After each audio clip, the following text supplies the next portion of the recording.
Lesson 5.2, Properties of Rational Exponents and Radicals.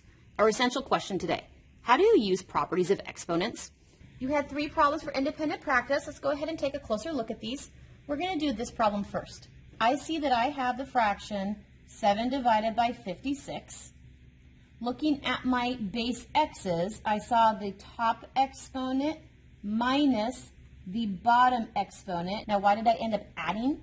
It's because I was subtracting this negative 1/2. Subtracting a negative is adding. Now let's go ahead and look at our y's. You have the 5/2 exponent in the numerator, and I am subtracting the 1/4 exponent down in there in the denominator. And now let's go ahead and look at our z's. I had a negative 2/3 exponent in the numerator. There were no z's in the denominator, so I'm subtracting 0 for z's. So I have 7 divided by 56 is 1/8.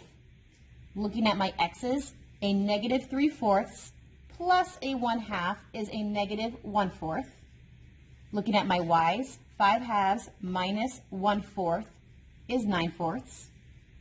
And looking at my z's, negative 2/3 minus 0 is a negative 2/3. Looking at the problems that I have, can I simplify any of my answers more? So 1/4 can't simplify. 9/4 can simplify. So looking at that, so I've got 1/8 times, you said the 1/4 cannot simplify. My 9/4 can simplify. I can pull out 2 full groups of 4. And after I pulled out 2 full groups of 4, I end up having 1 left that could not group in the 4.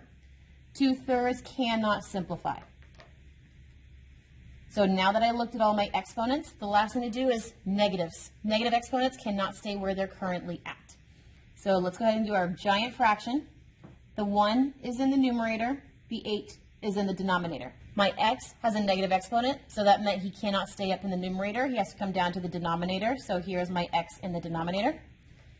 Y squared is a positive exponent, so he stays up here as y squared. We have y to the 1/4, and we have z to the now positive 2/3 because it moved to where it needed to in the denominator. So my final answer is y squared times the 4th root of y all over 8, the 4th root of x, and the 3rd root of z to the 2nd power. And this is my final answer. Let's go ahead and take a look at the middle one. We have a fraction on the inside. Our job is to first figure out, can we simplify the fraction on the inside? So we have 405 divided by 5. Looking at my base x's, the top minus the bottom. Now, why did it turn into a plus? Because you were subtracting the negative 1. And now my y's, you had the top minus the bottom. That had a secret ninja 1 exponent, so 3 minus 1. So I have the 4th root of 405 divided by 5 is 81. I have x to the 4th and y to the 2nd. So we need to prime factorize all of the inside. So 81 is 3 times 3 times 3 times 3. X to the 4th meant there were 4 of them. So here are my 4 x's, and y squared meant there were 2 of them. The 4th root meant groups of 4. So here's a group of 4. 1, 2, 3, 4. There's a group of 4. And these poor y's couldn't make a group of 4. So the 3 got to escape. So did the x. And who is left inside the 4th root prison? This y squared. Our very last problem. We have the number 14 over 2. Looking at my base x's, the numerator's exponent was 1. Subtracting the denominator's exponent was a 3/4. Looking at my y's, my numerator's exponent was a 1/3.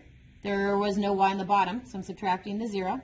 Looking at my z's, there was no z in the top, so I have a 0 exponent for the numerator, and I'm subtracting that negative 6 in the denominator.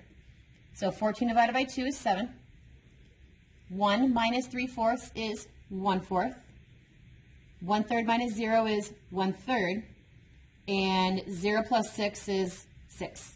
So my final answer is 7x to the 1/4, y to the 1/3, and z to the 6th.